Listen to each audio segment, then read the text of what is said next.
Hi hello friends, എല്ലാ കൂട്ടുകാർക്കും മൗനരാഗത്തിന്റെ പുതിയൊരു റിവ്യൂയിലേക്ക് സ്വാഗതം. അങ്ങനെ നമ്മുടെ മൗനരാഗത്തില് ഇപ്പോൾ ദിലീപിന്റെ അച്ഛൻ മരണപ്പെട്ടിരിക്കുകയാണ്. ദിലീപ് ആണെങ്കിൽ വിഷമത്തിലും കാര്യത്തിലും നടക്കുകയാണ്. ദിലീപിന്റെ അമ്മയാണെങ്കിൽ ഇനി ഒരിക്കലും ഈ ഒരു വിവാഹം നടക്കരുത്, ഒരു ജാതക ദോഷക്കാരിയാണ് അവള്, അതുകൊണ്ടാണ് ഒരു ജലദോഷം ഒരു പനി പോലും വല്ലാതിരുന്ന ആ മനുഷ്യൻ ഇത്ര വേഗം മരിച്ചത്, അത് അവളുടെ ദോഷം കൊണ്ട് തന്നെയാണ് എന്നൊക്കെ പറഞ്ഞിട്ട് ഇങ്ങനെ കാർത്തികയെ കുറ്റപ്പെടുത്തിക്കൊണ്ടിരിക്കുകയാണ്. അങ്ങനെ അതെല്ലാം കേൾക്കുന്ന ദിലീപ് പറയുന്നുണ്ട്, ഇല്ല ഒരിക്കലും ഞാൻ ഈ കല്യാണത്തിൽ നിന്ന് പിന്മാറില്ല. കർമ്മങ്ങൾ ചെയ്യുന്ന സമയത്ത് എൻ്റെ അച്ഛൻ എന്നോട് പറഞ്ഞിരുന്നു, ഈ കല്യാണം എന്തായാലും മോൻ നടത്തണം, ആ കുട്ടിയെ തന്നെ മോൻ കല്യാണം കഴിക്കണം, എന്നെ കൊന്നവന് പ്രതികാരമായിട്ട് മോൻ അങ്ങനെയാണ് കണക്ക് കൊടുക്കേണ്ടതെന്ന് എന്നോട് അച്ഛൻ പറയുന്നതായി എനിക്ക് തോന്നി എന്നിങ്ങനെ നമ്മുടെ ദിലീപ് പറയുന്നുണ്ട്. അങ്ങനെ അമ്മ പറയുന്ന വാക്കുകളൊക്കെ തട്ടിക്കളഞ്ഞ് അവൻ ആ ഉറച്ച തീരുമാനത്തിൽ തന്നെ നിൽക്കുകയാണ്. എന്തായാലും നമ്മുടെ പ്രകാശൻ അയാൾ ഈ കാര്യങ്ങളൊന്നും തന്നെ അറിഞ്ഞിട്ടില്ല. അയാൾ ഇപ്പോഴും ആ ഓഡിറ്റോറിയത്തിന്റെ മുന്നിൽ അങ്ങനെ നിൽക്കുകയാണെന്നാണ് പലപ്പോഴായിട്ട് ഇവർ പറയുന്നത്. പക്ഷെ പ്രകാശൻ ഇതുവരെ കാണിച്ചിട്ടില്ല കേട്ടോ. അവരിങ്ങനെ ഇടയ്ക്കിടയ്ക്ക് ഇങ്ങനെ പ്രകാശനെ കുറിച്ച് പറയുന്നത് മാത്രമേ ഉള്ളൂ. അങ്ങനെ പ്രകാശനോട് ഈ ഒരു സത്യം പറയാൻ വേണ്ടിയിട്ട് രതീഷിനെ ഏൽപ്പിക്കുകയാണ് നമ്മുടെ കിരൺ.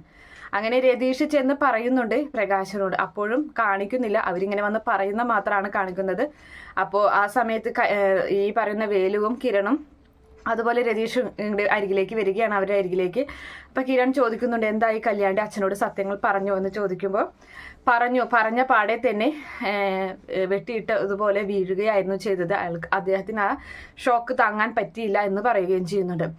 എന്നിട്ട് എന്താ സംഭവിച്ചത് എന്ന് കിരൺ ആകാംക്ഷയോട് കൂടി ചോദിക്കുമ്പോൾ പെട്ടെന്ന് തന്നെ ഹോസ്പിറ്റലിലേക്ക് കൊണ്ടുപോവുകയും ഇപ്പോൾ അദ്ദേഹം ICUലാണ് ഉള്ളത് എന്നിങ്ങനെ രതീഷ് പറയുകയും ചെയ്യുന്നുണ്ട്. പക്ഷെ അതൊക്കെ ചുമ്മാ പറയുന്നത് മാത്രമാണ്, ആ ഭാഗങ്ങളൊന്നും തന്നെ കാണിച്ചിട്ടില്ല.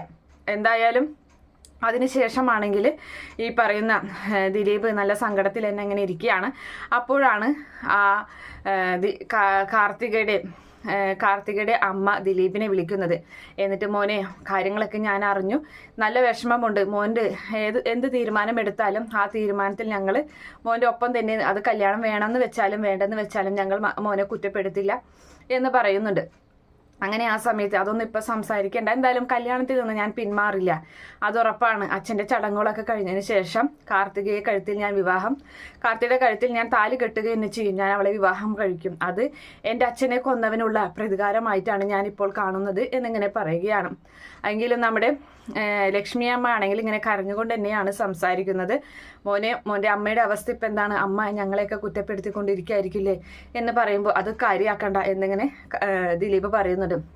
അതെ, കിരണും കല്യാണിയും കൂടി ചടങ്ങിന് അവിടേക്ക് ചെന്നപ്പോൾ കല്യാണിയോട് വളരെ മോശമായിട്ടാണ് മോൻ്റെ അമ്മ പെരുമാറിയതെന്ന് പറഞ്ഞു. അത് ഞങ്ങൾക്ക് മനസ്സിലാക്കാൻ പറ്റും. മോൻ എന്തായാലും നല്ല തീരുമാനങ്ങൾ എടുക്കുക, ഏത് തീരുമാനത്തിനൊപ്പം ഞങ്ങൾ ഉണ്ടാകും എന്നിങ്ങനെ പറയുകയാണ്.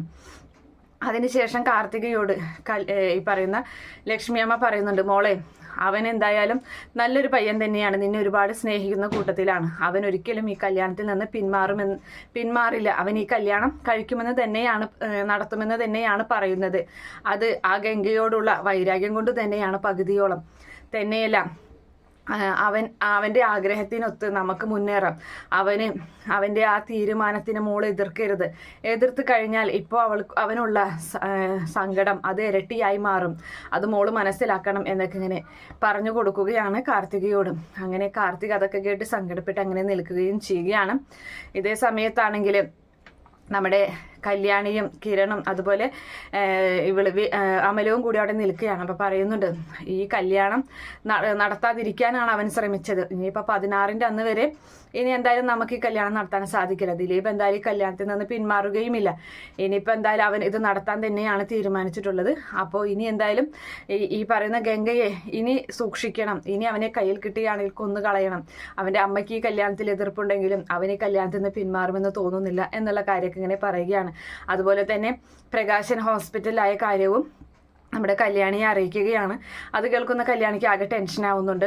അങ്ങനെ അച്ഛൻ ഒട്ടും ഉൾക്കൊള്ളാൻ പറ്റില്ല, കാരണം കാർത്തികേച്ചിയുടെ വിവാഹം അച്ഛന് ഏറ്റവും പ്രിയപ്പെട്ടത് തന്നെയായിരുന്നു, അച്ഛൻ്റെ ഏറ്റവും വലിയ ആഗ്രഹം തന്നെയാണ്, അതുകൊണ്ട് ഒരിക്കലും അച്ഛനിത് ഉൾക്കൊള്ളാൻ കഴിയില്ല എന്നൊക്കെ പറഞ്ഞ് കല്യാണി അങ്ങനെ കരച്ചിലും ബഹളവും കാര്യങ്ങളൊക്കെ ആകുന്നുണ്ട്. അതുപോലെ തന്നെ നമ്മുടെ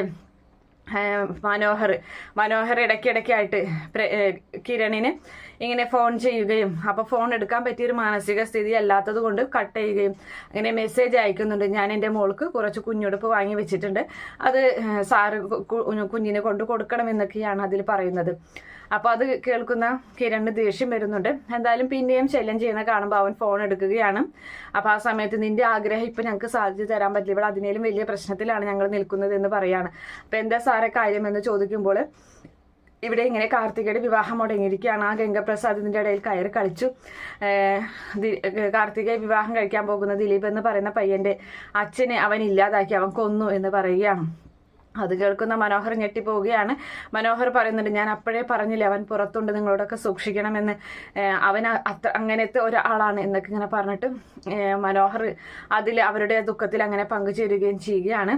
എന്തായാലും മനോഹറിന് തിരികെ ജയിലിലോട്ട് പോകേണ്ട സമയമായി തുടങ്ങി. അപ്പോൾ എന്തായാലും കുഞ്ഞുടുപ്പൊക്കെ തന്നെ കിരണിന് കൈമാറുന്നുണ്ട്. എന്നിട്ട് അവൻ ജയിലിലോട്ട് പോകാൻ വേണ്ടി നിൽക്കുകയാണ്. ഇതേ സമയത്താണെങ്കിൽ ഈ ഗംഗയും ഗംഗയുടെ കൂട്ടുകാരും കൂടി വലിയ സന്തോഷത്തിൽ ആഘോഷങ്ങൾ ഇങ്ങനെ നടത്തിക്കൊണ്ടിരിക്കുകയാണ്. എന്തായാലും അപ്പോഴും പറഞ്ഞുകൊണ്ടിരിക്കുന്നത് ഈ കിരണിന്റെ ശക്തിയെക്കുറിച്ച് തന്നെയാണ്. അവനെ തകർക്കാനായിട്ട് പെട്ടെന്ന് ആർക്കും കഴിയില്ല എന്നുള്ള കാര്യങ്ങളൊക്കെയാണ് ഈ ഗംഗ പറയുന്നത്.